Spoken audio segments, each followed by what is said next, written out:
네, 올 가을에 주일 강단을 통해서 신의 성품을 여행하고 있습니다. 이 여행은 이제 머리에서 마음으로의 여행인 것을 말씀을 드렸고요. 그동안 우리 사회는 머리로 살아왔잖아요. 정확히 말하면 좌뇌로 살아온 민족이죠. 그래서 이 좌뇌의 특징대로 늘 분석하고 판단하고 시비 가리고 우열 가리고 그렇게 이제 살아온 거죠. 그러다 보니까 우리의 관계가 거칠어지고 공격적이고 또 삭막해지고, 그러니까 가족 관계, 뭐 교우 관계, 직장 관계 다 이제 그런 현상을 보잖아요.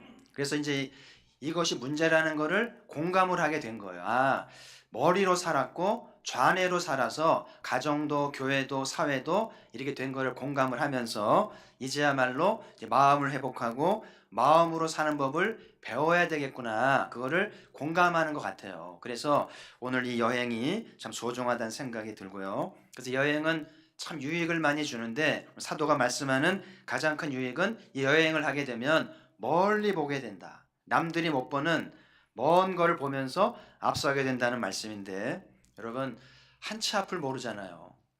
우리의 미래, 우리 아이들의 미래, 한반도의 미래 누가 한 치 앞을 알겠어요. 참 아이러니한 거는 그렇게 지식이 많고 정보가 많은데 점점 불확실은 커지고 있다는 것이 아이러니하잖아요. 많이 알면, 정보가 많으면 확실해야 되는데 더 복잡해지고 더 불확실해졌다는 것이 아이러니하고요. 그래서 누가 부하기를 차지할지, 누가 잘 될런지, 누가 마지막 웃는 자가 될지 아무도 알 수 없어요.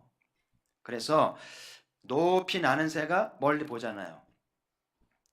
높은 빌딩 올라가면 멀리 보이게 마련인 것처럼 이 성품 여행을 하면서 이제 주님을 닮아가다 보면 남들보다 멀리 보게 되고 앞서가게 되니까 좋은 미래가 있을 것을 충분히 예상할 수가 있겠죠. 농부가 씨를 뿌리면 열매를 맺잖아요. 교회 주변에 뭐 이제 은행도 있고 감나무도 있고 이제 밤나무도 있는데요. 열매가 이렇게 매년 맺히잖아요. 자연스러운 거죠. 누가 열매를 보고 기적이라고 그래요? 자연스러운 거죠. 오늘 우리 안에 하나님의 씨가 심어지면, 예수 그리스도 안에 있는 그 생명의 씨가 심어진 사람은 이 아름다운 열매들이 맺혀진다는 사실이죠. 그래서 믿음이 자라고 덕을 세우면서 지식도 인내도 절제도 경건도 쭉 자라가면서 이제 사랑의 열매를, 사랑의 존재가 되어가는 거 아니에요? 그래서 여러분, 바쁘게 살고 열심히 사는 것보다 조금 더디더라도 씨가 심어졌나? 농부가 씨도 안 뿌리고 열매를 기대하는 건 없어요. 그래서 여러분, 우리는 예배를 통해서 이 하나님의 씨가 내 안에 떨어졌나? 늘 점검하시고, 아무쪼록 오늘 이 예배를 통해서 하나님의 씨앗이 떨어져서 이렇게 싹신하고 열매가 맺듯이 거룩한 성품들이 자라가기를 주의 이름으로 축복합니다. 지난주에 절제 인내를 나눴는데요. 인내는 단지 버티는 것, 맷집 키우는 것만이 아니고, 인내의 목적은 오래 참음 끝에 연단을 받는 것이다. 연단이란 말은 이제 믿을 만한 사람이 됐다는 것, 진실된 사람이 됐다는 것을 인정받는 것인데, 그러니까 인내를 통해서 내 전 존재가 어디를 가든지 겉과 속이 믿을 만하고 진실되다는 것을 인정받는 것이 오래 참음의 목적인 거예요. 근데 오래 참았는데 연장이 안 돼서 여전히 믿을 존재가 못 되고 사람이 눈총을 받는다면 이제 인내가 좀 잘못된 것이고 이 신의 성품 여행에서 벗어났다고 봐야 되겠죠. 그래서 인내는 반드시 연단을 가져와야 되는데, 인내의 끝은 언제일까요? 하나님 언제까지 환난을 주셔서 인내하게 하신 걸까요? 연단이 그 끝점인 거예요. 연단이 되면 인내는 사명을 다한 거죠. 그래서 연단이 되면 그때부터 응답이 있고 형통함이 있게 되는 은혜를 경험하게 되는데, 하나님이 연단을 통해 형통하게 하시기까지 이 고생을 허락하신다는 것을 잘 기억하시고 잘 통과하시기를 바라고요. 그래서 인내하는 좋은 방법은 사랑이라고 그랬죠. 그래서 사랑을 하기도 하고 사랑을 받는 것이 오래 참는 지혜인 것을 지난주에 나눴는데요. 근데 만약에 오래는 참는데 사랑을 받지도 못하고 사랑을 하지도 못한 채 인내만 하게 되면 그 인내의 모양이 좋지가 않아요. 어떤 모양이 될까요? 세상이 힘들잖아요. 별일을 다 당하고 막 힘들고 그러면서 인내를 하는데 사랑이 결핍되게 되면 가슴에 맺히는 것이 있어요. 남자들 직장 생활에서 맺히는 거 있습니다. 여자들 결혼 생활하면서 시집에서 맺히는 거 있습니다.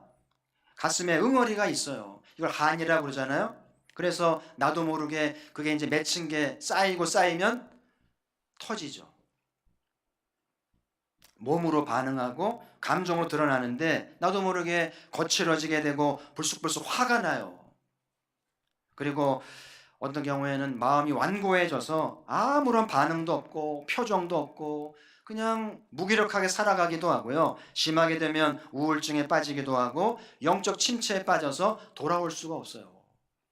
이게 이제 사랑이 결핍된 채로 참기만 하면 이런 부작용이 나온다는 것을 기억하면서 인내를 잘 통과해서 연날을 받으려면 사랑이 필수 요소가 되고 필수 영양소가 돼야 되는데 요즘 저희 교회가 자주 부르는 다 표현 못해도 후렴을 보면 가사가 참 아름다워. 이따가도 부르겠습니다마는 그 사랑 얼마나 아름다운지, 그 사랑 얼마나 나를 부욕해 하는지, 그 사랑 얼마나 크고 놀라운지, 그 사랑 얼마나 나를 감격하게 하는지. 저는 이 찬양 부를 때 마음이 뭉클뭉클해져요. 가사가 너무 좋잖아요.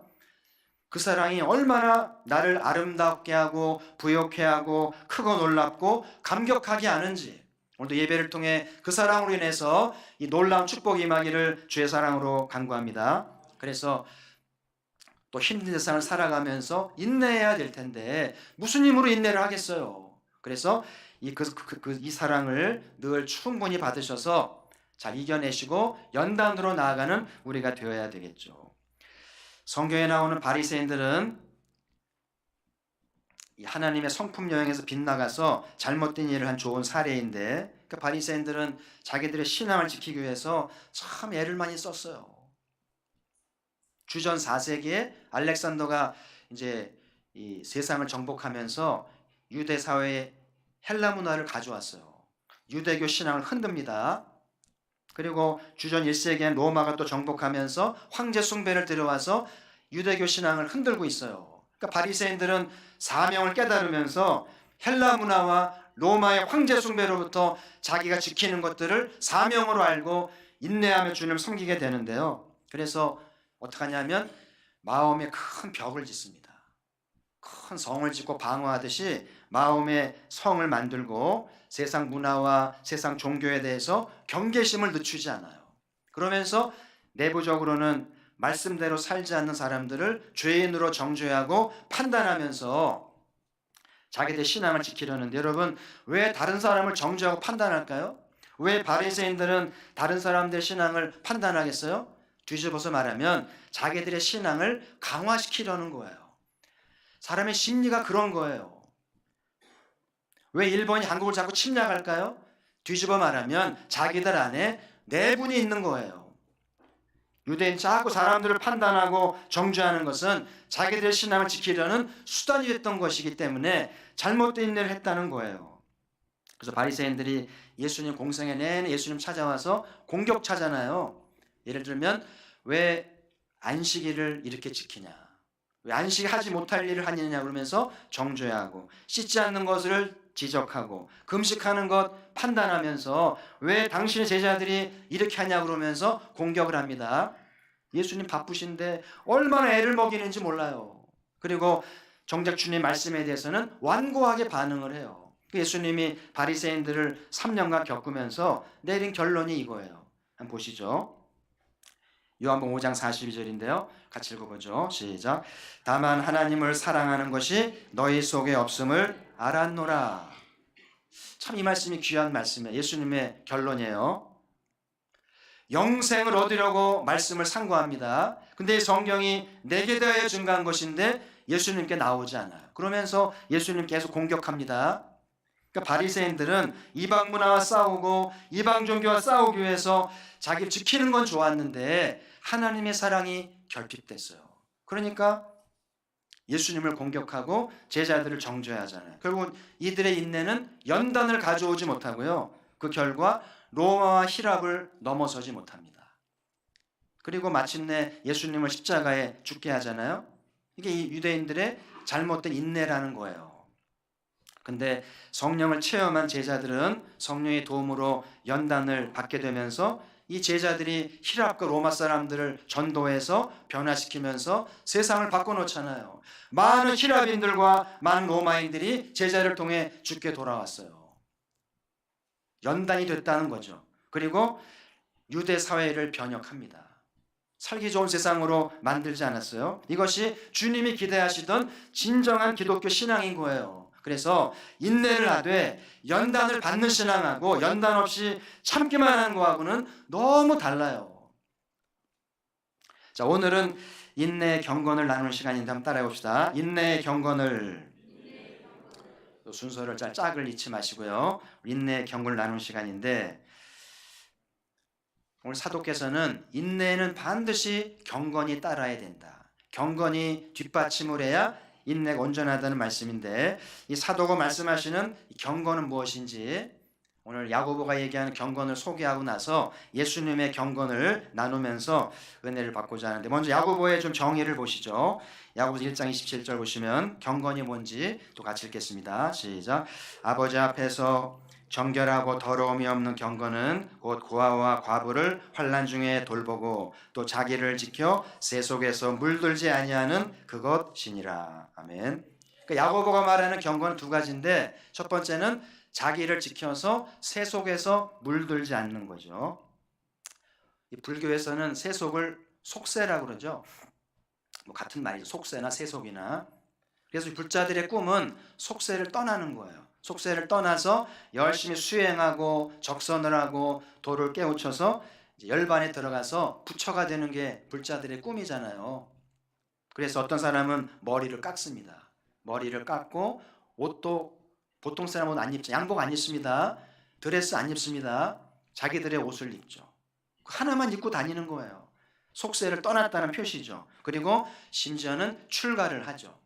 그래서 가족을 내버려 두고 출가해서 이제 속세를 떠나는 현상들을 보잖아요. 근데 기독교는 속세를 떠나라고 하진 않아요. 대신에 속세에 물들지 말고 속세를 변화시키라고 말하죠. 자, 예수님의 좀 기도를 보시면 요한복음 17장 15절 같이 있습니다. 내가 비옵는 것은 그들을 세상에 데려가시기 위함이 아니요 다만 악에 빠지지 않게 보존하시기를 위함이니이다. 내가 세상에 속하지 아니함 같이 그들도 세상에 속하지 아니하여 싸움나이다. 여기 속한다는 말이 나오죠. 속한다는 말은 세상이 살라는 대로 사는 걸 속한다고 그래요. 속하지 않는 거는 세상이 살라는 대로 살지 않고 저항하는 걸 말하는 거죠. 예수님의 기도는 세상을 살되 속하지 마라. 세상의 종이 되고 세상의 하순이 되어서 살라는 대로 휩쓸려 가지 말고 저항하면서 구별다라는 말씀을 하시고 기도하셨는데요. 우리가 사는 이 사회에는, 이 창원시 안에는요, 이 시대가 지배하는 이념과 사상이 강력해요. 예를 들면 소비주의, 물질주의, 현세주의, 개인주의, 이런 이념들이 우리를 지배합니다. 이렇게 살라고 해요. 그래서 많은 사람들이 그렇게 살아가죠.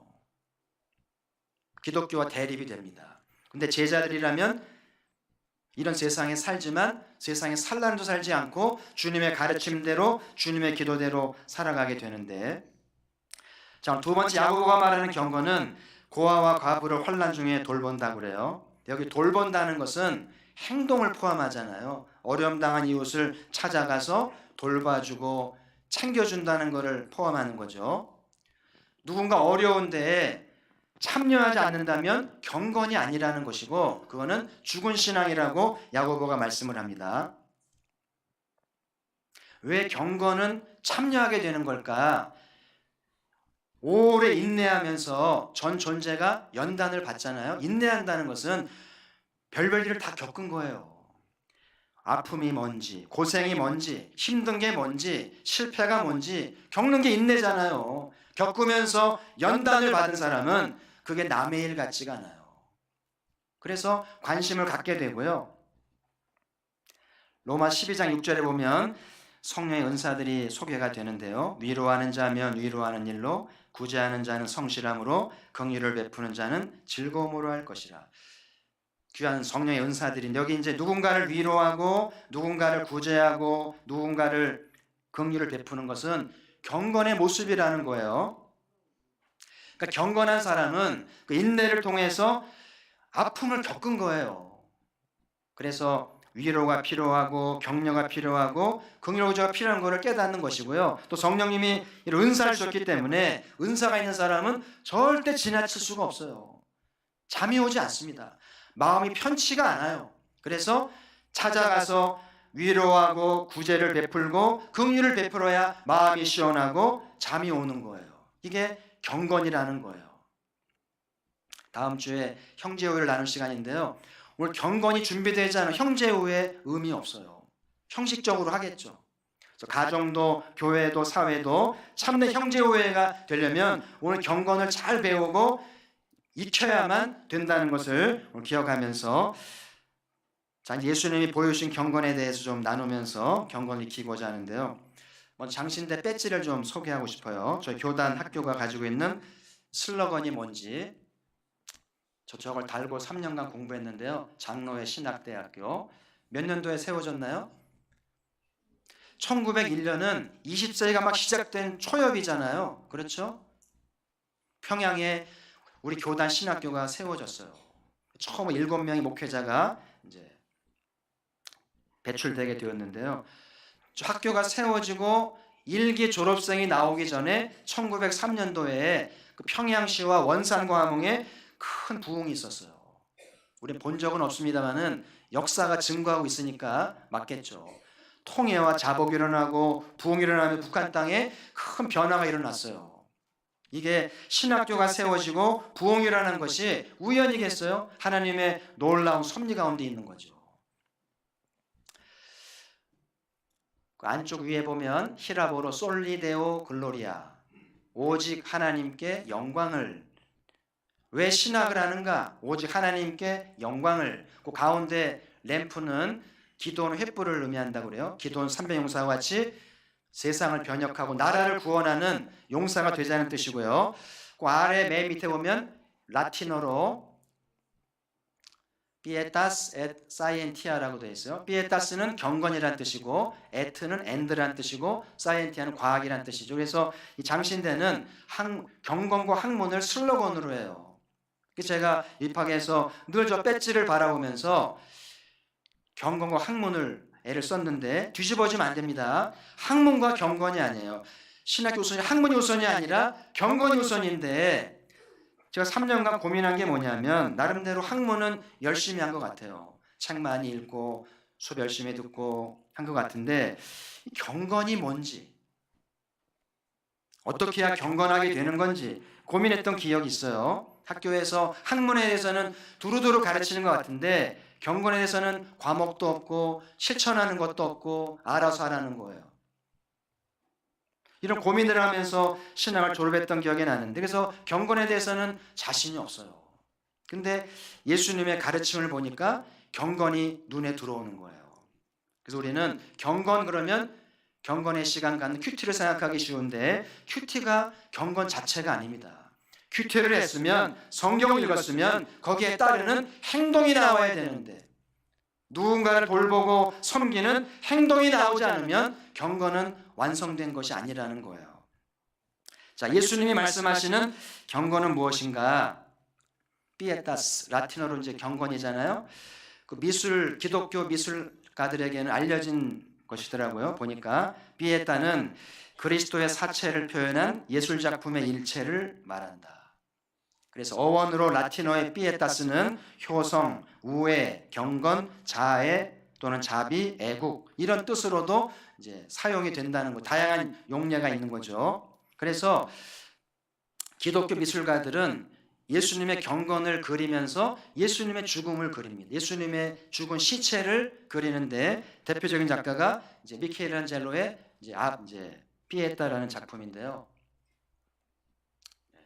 그 마리아가 죽은 예수를 안고 이제 통곡하는 장면이죠. 저걸 대리석으로 만들었더라고요. 참 천재입니다. 그냥 그린 게 아니고 대리석으로 저렇게 정교하게 조각할 수 있을까? 천재입니다만은 그러니까 미켈란젤로도 예수님의 시체를 그리면서 여러분 이게 경건입니다. 누군가를 위해서 돌보는 정도가 아니라 자기 목숨을 내어주면서 죽는 것이 경건의 극치입니다. 그러면서 삐의 딸을 소개하는 거예요. 저 그림의 중심은 마리아가 아니라 예수님의 죽으심이라는 거죠. 예수님이 그 살아계신 동안에 그 선한 사마리 얘기하신 기억나시잖아요.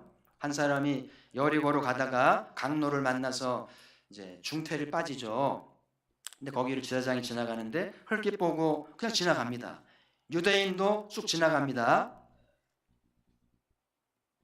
어떤 교수님이 그러더라고요. 왜 지나갔을까? 율법에는 제사를 앞두고 부정한 것을 만지지 마라. 자기는 저 사람을 돌보자고 지나갈 명분이 있는 거예요. 난 지금 제사 드리러 가기 때문에 율법을 어길 수 없기 때문에 미안하지만 지나가겠소. 그랬다는 거예요. 잘도 갖다 붙이죠. 근데 지나가던 사마리아 사람은 멸시받고 무시당하던 사마리아 사람들은 말에서 내려가지고 그 사람의 상처를 돌봐주고 말에 태워서 여인숙에 데려가서 돌봐달라고 그러잖아요. 돈이 더 들면 내가 지불하겠다. 아무 관계도 아닌데. 그러면서 예수님이 찾아온 율법 교사에게 누가 강도 만난 사람이 이웃이겠느냐. 그러니까 이 교사가 자비를 베푼 사마리아 사람입니다. 이 자비가 삐에따스예요. 삐에따스를 베푼 사마리아 사람. 예수님이 뭐라 그래요? 너도 가서 이와 같이 삐에따스를 하라는 거예요. 그러니까 경건이라고 하는 것은 말이 아니라 행동을 하고 몸으로 움직이는 것이 경건인 것을 예수님이 일러주셨고요. 마가복음 8장에도 보면 예수님이 집회를 하시는데 4월 동안 집회가 됐어요. 그래서 많은 사람이 운집을 해서 은혜를 받는데 먹을 게 떨어졌나 봐요. 예수님이 이렇게 말씀하십니다. 8장 3절에 보시면 같이 읽죠. 시작. 만일 내가 그들을 굶겨 집으로 보내면 길에서 기진하리라. 그 중에서는 멀리서 온 사람도 있느니라. 저는 이 말씀이 늘 좋아요. 은혜 받겠다고 왔는데 예수님 만나러 왔는데 먹을 게 떨어졌어요. 예수님은 그냥 보낼 수 없어요. 뭐라도 먹여보내야, 먼 데서 온 사람도 있는데 먹여보내야 마음이 편한 것이 예수님의 피에타스 경건인 거예요. 제자들은 뭐라 그래요? 우리가 돈이 없으니까 각자 해결하게 합시다. 참 현실적이죠. 근데 예수님은 그러지 말고 너희가 먹을 걸 주어라. 그러면서 예수님이 사람들을 위해서 축복 기도를 하셔서 놀라운 기적을 베푸시잖아요. 제자들은 예수님의 경건에 이르려면 한참 멀어 보이죠. 제가 종종 소개하는 보아스도 보면 구약 성도들 가운데 경건이라는 걸 보여주잖아요. 룻이 자기 밭에 와서 이삭을 줍습니다. 저녁에 룻을 초대해서 식사를 하면서 집에 갈 때 이렇게 얘기를 해요. 룻기 3장 17절에 보시면 그가 내게 이 보리를 6번 되어주며 이르기를 빈손으로 내 시어머니에게 가지 말라 하더이다 하니라. 그러니까 룻이 집에 와서 시어머니에게 말하기를 보아스가 빈손으로 어머니에게 가지 말라고 합디다. 그러면서 보리를 내어놓는 거예요. 그러니까 보아스의 경건이 룻을 그냥 보낼 수가 없는 거예요. 뻔히 보이잖아요. 두 과부가 어떻게 살지가. 그냥 돌려버릴 수가 없어가지고 마음이 움직여서 보리를 6번이나 1번, 2번, 3번, 4번, 5번, 6번까지 되어주잖아요. 그래야 마음이 내키는 거예요. 할렐루야. 이 보아스를 보면서 예수님 보는 것 같고 진정한 경건이 무엇인지를 보여주지 않아요? 오늘 나의 경건은 어디에 있는가? 나는 지금 무엇에 마음이 반응하고 몸이 움직이고 있는가? 여러분, 경건은 세속에 물들지 말아야죠. 죄짓지 않기 위해서 금욕하고 절제도 해야 됩니다만은 경건의 완성은 행동해야 되는데 몸이 반응을 해야 돼요. 예수님처럼 사마리아인처럼 보아스처럼 몸이 움직이고 행동을 보여서 실천해야 참된 경건이 된다는 것을 오늘 기억하시면서 참 신기한 것이 있어요. 수영을 배우던 자전거를 배워두면 오랫동안 하지 않았어도 다시 할 수 있어요? 없어요? 처음에 서툴죠. 근데 금방 다시 수영을 하게 되고 자전거를 타잖아요. 왜 그렇습니까? 몸이 기억하는 거예요. 자전거 잘 타야지 생각하는 게 아니에요. 그냥 내 몸이 페달을 돌리고 중심을 잡잖아요. 물에 가라앉지 않고 수영을 하잖아요. 내 몸이 기억하는 거예요. 진정한 경건이 뭔가? 경건은 머리로 계산하지 않습니다. 그냥 몸이 움직이는 거예요. 그럼 하나님이 채워지는 거죠. 있으면 하고 없으면 안 하고, 경건이 아닌 거예요. 경건은 어려운 이웃들을 보고 환경을 볼 때 몸이 움직이고 행동하게 되는 것이 경건이라는 것이죠. 그래서 이 경건 앞에 인내가 있는 거, 인내를 통해서 온갖 일을 겪으면서 마음이 움직이는 거예요. 그리고 성령님의 감동을 통해서 우리 몸이 기억을 하는 거죠. 이번 한 주간도 여러분의 몸이 경건을 기억했다가 어려운 이웃을 보거나 성령에 감동하면 계산하지 말고 머리로 하지 말고 행동하는 경건한 사람 되기를 주의 이름으로 축복합니다. 그래서 인내는 연단이라는 말도 있고 오늘 인내는 경건이라고 그랬는데 이걸 합쳐보면 저는 인내, 연단, 경건이라고 이렇게 연결하고 싶어요. 인내 끝에 연단을 받죠. 연단 뒤에 경건이 완성되는 거예요. 그래서 우리의 몸이 주님처럼 섬기도록 기억하게 된다는 것이죠. 그래서 여러분 인내를 잘 하셔서 연단을 받으셔서 어디 가서나 믿을 만한 사람이다, 참 진실된 사람이라는 인정을 받으시길 바라고, 그래서 남의 아픔에 참여할 줄 알고 그들의 아픔을 동참할 줄 알면서 몸이 움직여지기를 바라요. 계산하지 말고 몸이 움직이고 반응하기를 바라서 경건한 그리스도인이란 말을 듣고 그리스도인은 다르다는 말을 들었으면 좋겠어요. 가포교회는 다른 것 같아, 그런 말을 들을 수 있게 된다면 이 여행이 얼마나 보람이 있지 않겠어요? 성도 여러분, 이번 한 주간도 성품 여행을 계속합시다. 잊어버리거나 길 잃어버리지 말고 이번 주는 인내의 경건입니다. 기억하면서 여행하시길 바라고요. 오늘 우리가 배우는 성품은 지식체계나 신념체계가 아니에요. 성품은 인격이고 마음인 거잖아요. 이 여행은 지식이 많아지고 신념을 강화시켜주는 게 아니에요. 어쩌면 여러분 지식을 깨뜨리고요, 신념을 깨뜨려야 됩니다. 너무 완고하잖아요. 너무 굳어져 있잖아요. 그래서 말씀이 우리의 지식을 깨뜨리고 신념을 깨뜨려서 변화돼야 돼요. 주님을 닮아가야 됩니다. 어쩌면 내 많은 지식이 신앙을 방해하고 내 신념 체계가 주님을 닮는 데 방해될지 모르겠어요. 경건은 새 속에 물들지 않는 거라고 그랬죠. 이번 한 주간 살면서 세상에 물들지 마시고요, 세상에 살라는 대로 살지 맙시다. 아멘. 물론 열심히 살아야 됩니다만은 열심히 공부하고 열심히 돈 벌고 그 배후에 이 세상의 신념과 사상이 우리를 유혹하고 있습니다. 물들지 말아야 돼요. 우리는 세상을 변화시켜야 할 사람이에요. 그래서 부지런히 여행에 참여해야 되고요, 경건은 어려움 당한 이웃들을 돌봐주는 거예요. 돌봐야 할 교우들이 있고 돌봐야 할 가족이 있고 돌봐야 할 이웃들이 있겠죠. 열방에 환난당한 이웃들이 있잖아요. 왜 하나님 열방에 고난을 주는가? 경건한 그리스도인을 찾으려는 거예요.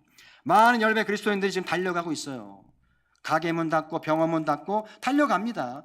한 일주일씩 한 달씩 가서 경건을 실천하니까 하나님이 찾아내는 거죠. 이 땅의 남은 자들을 찾아내는 거예요. 우리 가포교회도 하나님의 남은 자, 경건한 자가 나오기를 주의 이름으로 축복합니다. 그러니까 경건은 생각이 아니라 몸이 반응하는 거예요. 전 이 땅의 어머니들이야말로 참 경건이라는 생각이 들어요. 여러분 어머니들은요, 계산하지 않아요. 어떤 희생도 감내합니다. 어떤 돈도 지불하려고 그러죠. 그게 경건인 거예요. 엄마 돈 없어, 안 돼, 그렇게 말하는 엄마는 없어요. 진정한 경건은 행동하는 겁니다. 어떤 희생을 치르더라도 값을 지불하는 것이죠. 그러니까 지금은 경건한 그리스도인이 필요한 때예요. 한반도가 변화되고 있습니다. 하나님이 경건한 자를 찾으실 텐데요, 우리 가포교회도 하나님이 찾는 경건한 자가 있어서 한반도가 좋은 날 왔을 때 꼭 쓰임받기를 바라고 이 여행을 잘해서 꼭 쓰임받는 경건한 저희가 되기를 주의 이름으로 축복합니다. 하나님 아버지,